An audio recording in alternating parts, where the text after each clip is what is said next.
और ब्रेक के बाद एक बार फिर स्वागत है आपका। आगे बढ़ेंगे। नौकरी से निकाले गए सैकड़ों गेस्ट टीचर्स ने सोमवार को करनाल में सरकार के खिलाफ प्रदर्शन किया और नारेबाजी की। प्रदर्शन कर रहे गेस्ट टीचर्स का कहना था कि सरकार ने उनको बर्खास्त करके उनका चूल्हा बंद करने का काम किया है। इसी को लेकर उन्होंने हुड्डा पार्क में मीटिंग की और सरकार के खिलाफ हाईकोर्ट जाने की बात कही।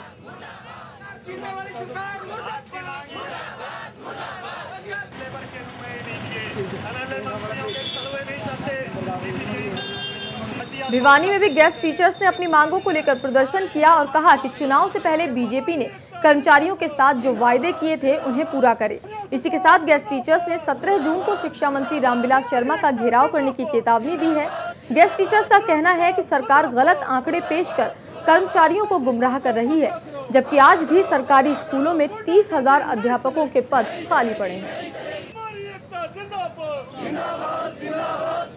सरकार मुर्दाबाद, मुर्दाबाद, मुर्दाबाद, हमारी एकता जिंदाबाद, जिंदाबाद, जिंदाबाद, सरकार मुर्दाबाद, मुर्दाबाद, मुर्दाबाद। जो सरकार ने वादा खिलाफी का कार्य किया है और गेस्ट टीचर को हटाने का कार्य कर रही है, उसके खिलाफ में एक लामबंद होकर के गेस्ट टीचर रोड पे निकला है और डीओ का घेराव करते हुए 17 तारीख को इसी कड़ी में मैंने प्रोग्राम बनाया है कि शिक्षा मंत्री के घेराव करेंगे महेंद्रगढ़ में और सरकार को मुंह की खानी पड़ेगी। गेस्ट टीचर की लड़ाई हमेशा जीती जाएगी और जीती जाएगी। और इस खबर पर ज्यादा जानकारी के लिए चंडीगढ़ से हमारे सहयोगी कमल वधावन जुड़ रहे हैं हमारे साथ। कमल, गेस्ट टीचर्स लगातार हटाए जाने का विरोध प्रदर्शन कर रहे हैं और उनका कहना है कि अगर जल्दी उनकी मांगे नहीं मानी गई तो आंदोलन और तेज करेंगे और शिक्षा मंत्री रामविलास शर्मा का घेराव करने की बात भी सामने आ रही है। कमल, देखिए, जिस प्रकार से पिछले कई दिनों से ये सारी प्रक्रिया चल रही है कि जो सरप्लस प्रदेश में 3541 जो गेस्ट टीचर थे उन्हें हटाया गया है, तो ये कोर्ट के आदेश के बावजूद ये सरकार ने उसके बाद से काम किया है हटाने का। हालांकि मैं बताना चाहूंगा, जिस प्रकार से ये पूरे प्रदेश में जो गेस्ट टीचर थे पिछले 8-10 सालों से पूरा प्रदेश के अंदर सरकारी स्कूलों में ये बच्चों को शिक्षा दे रहे थे, उसके बावजूद ये लोग अब हटाए जा रहे हैं। इसका विरोध अब गेस्ट टीचर कर रहे हैं। तो गेस्ट टीचरों का यही कहना था कि उनकी जो सेवाएं हैं उन्हें बहाल रखा जाए। हालांकि ये सारा मामला हाईकोर्ट के अंदर विचाराधीन है। कोर्ट के अंदर कोर्ट ने सरकार से जवाब मांगा था कि इन गेस्ट टीचरों को अभी तक हटाया क्यों नहीं गया, जिसके बाद से प्रदेश सरकार ने और शिक्षा विभाग ने कोर्ट के अंदर ये लिख के दिया था कि 3541 जो गेस्ट टीचर हैं वो सरप्लस है, उनका अब काम यहाँ स्कूलों में नहीं है, वो काम नहीं देख रहे। उसके बाद से अब कोर्ट में 29 जून डेट लगी हुई है। 29 जून को सरकार ने जवाब देना है कि 3541 गेस्ट टीचर हैं उन्हें हटा दिया गया है या नहीं हटा दिया गया है। कोर्ट के चलते अब 3541 जो गेस्ट टीचर हैं उन्हें घर बैठा दिया गया है। उसके बावजूद जो दूसरे गेस्ट टीचर हैं जो कार्यरत हैं उन्हें कैसे निकाला जाएगा या फिर उनकी जो सेवाएं हैं वो बहाल रहेंगी, ये एक संशय बना हुआ है। फिलहाल जिस प्रकार से ये गेस्ट टीचर विरोध कर रहे हैं उनका यही कहना है कि जो सरप्लस का बहाना बनाकर सरकार लगातार उन्हें प्रताड़ित कर रही है वो सरकार ना करे, उनकी सेवाओं को बहाल रखा जाए। इससे पहले भी 519 जो गेस्ट टीचर थे उनके अंदर उनके आवेदनों के अंदर खामियां बताकर उन्हें निकाल दिया गया था। लगातार एक संघर्ष जो गेस्ट टीचरों का है वो प्रदेश में देखने को मिल रहा था। जी, तो सरकार से वापस बहाल कराए जाने की मांग कर रहे हैं। बहुत बहुत शुक्रिया कमल इस तमाम जानकारी के लिए। तो आपको बता दें कि सरकार के खिलाफ नारेबाजी कर रहे हैं गेस्ट टीचर्स, प्रदर्शन कर रहे हैं और जिन गेस्ट टीचर्स को निकाला गया है उनकी वापस बहाली की मांग कर रहे हैं। और इसी खबर पर ज्यादा जानकारी के लिए करनाल से हमारे सहयोगी कमल मीणा जुड़ रहे हैं हमारे साथ। कमल, तमाम जगह इस तरह के गेस्ट टीचर्स के विरोध प्रदर्शन सामने आ रहे हैं, सरकार के खिलाफ गेस्ट टीचर्स प्रदर्शन कर रहे हैं और आरोप लगा रहे हैं कि कई पद खाली पड़े हैं, लेकिन उनके बावजूद भी इन लोगों को नौकरी से बर्खास्तगी दी गई है। कमल जी, ऐसे बिल्कुल की बात करें तो गेस्ट टीचर्स को जो सरकार द्वारा जो है बाहर का रास्ता दिखाया गया है, इससे जरूर निश्चित तौर पर कहीं ना कहीं आने वाले समय में सरकार की मुश्किलें जो है क्योंकि बढ़ सकती हैं, क्योंकि कल जिस तरह से जिला स्तर पर जो है सभी गेस्ट टीचर्स ने जो है जोरदार प्रदर्शन किया था और उपायुक्त को जो है ज्ञापन दिया गया था। वहीं करनाल सीएम सिटी की भी अगर बात करें तो पहले भी इस तरह के प्रदर्शन जो है गेस्ट टीचर्स की तरफ से यहाँ पर किए गए हैं, अनिश्चितकालीन धरने तक किए गए हैं।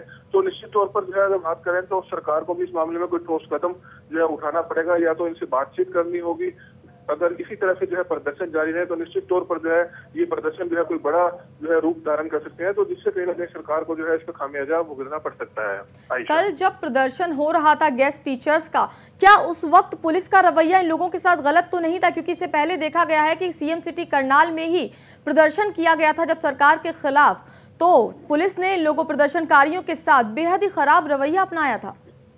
जी बिल्कुल, निश्चित तौर पर बात करें तो करनाल में जब पहले भी गेस्ट टीचर्स जो है यहाँ पर जो है पिछले 2-3 दिन तक जो है अनिश्चितकालीन धरने पर बैठे थे और जब सीएम कैंप ऑफिस का घेराव करने जा रहे थे तो पुलिस ने जो है उन पर लाठियां भी जो है बरसाई थी। तो निश्चित तौर पर जो है हालांकि कल जो है शांतिपूर्ण तरीके से जो है गेस्ट टीचर्स ने प्रदर्शन किया। हालांकि पुलिस जो है बड़ी संख्या में जो है वहां पर तैनात रही थी ताकि किसी तरह की कोई अप्रिय घटना न घटने पाए, लेकिन गेस्ट टीचर्स का कहना यही था कि वे शांतिप्रिय तरीके से जो है प्रदर्शन कर रहे हैं और अपनी जो आवाज है वो सरकार के कानों तक जो है पहुंचाना चाहते हैं। आयशा, अभी कुछ समय पहले रामविलास शर्मा ने कहा था कि इन गेस्ट टीचर्स की बहाली के लिए कुछ बीच का रास्ता निकाला जाएगा, लेकिन काफी वक्त बीत चुका है, उसके बावजूद कोई बीच का रास्ता नहीं निकला है। कमल जी ऐसा बिल्कुल निश्चित तौर पर अगर बात करें तो किसी तरह की सरकार की तरफ से कोई पहल होती हुई नजर नहीं आ रही है गेस्ट टीचर्स के मामले को, क्योंकि गेस्ट टीचर्स से का कहना है कि उनके साथ जो है लगातार विश्वासघात होता जा रहा है, चाहे पिछली सरकारों की बात हो चाहे इस सरकार की बात हो। क्योंकि मैं आपको बता दूं कि पिछले 10 साल से जो है गेस्ट टीचर्स जो है ये लड़ाई लड़ रहे हैं। प्रदेश में पिछले 10 साल में जो है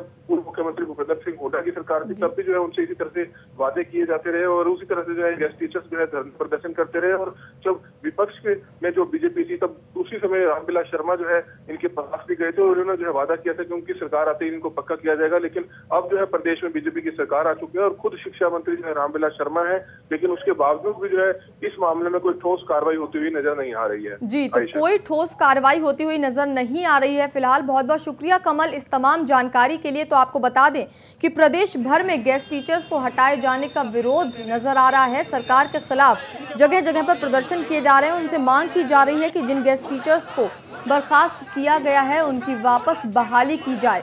हालांकि सरकार ने कहा है कि उनके पास जगह खाली नहीं है, लेकिन गेस्ट टीचर्स का आरोप है कि अभी भी 30,000 पद खाली पड़े हैं और जो सरकार है वो सिर्फ कर्मचारियों को गुमराह कर रही है।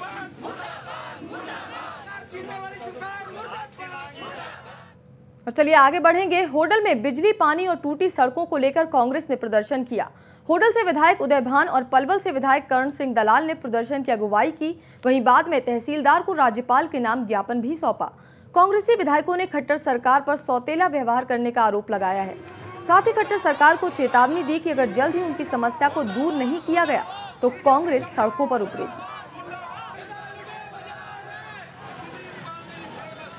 उधर देश और प्रदेश में बेटियों को बचाने के लिए हर संभव प्रयास किया जा रहा है, लेकिन इसके बावजूद हालात में कोई खासा परिवर्तन होता नहीं दिख रहा। ताज़ा मामला साइबर सिटी गुड़गांव का है, जहां एक बार फिर कलयुगी मां बाप ने अपनी 6 महीने की बेटी को लावारिस की तरह मंदिर की सीढ़ियों पर छोड़ दिया।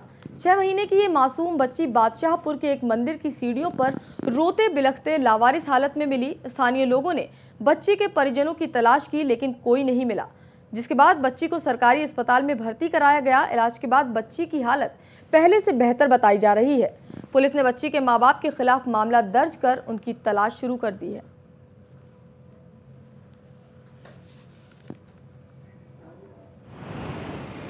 तो कोई अनजान लोग वहाँ छोड़ गए थे। जब पुलिस को इतना मिली तो हमने उसमें एफआईआर दर्ज कर दिए हैं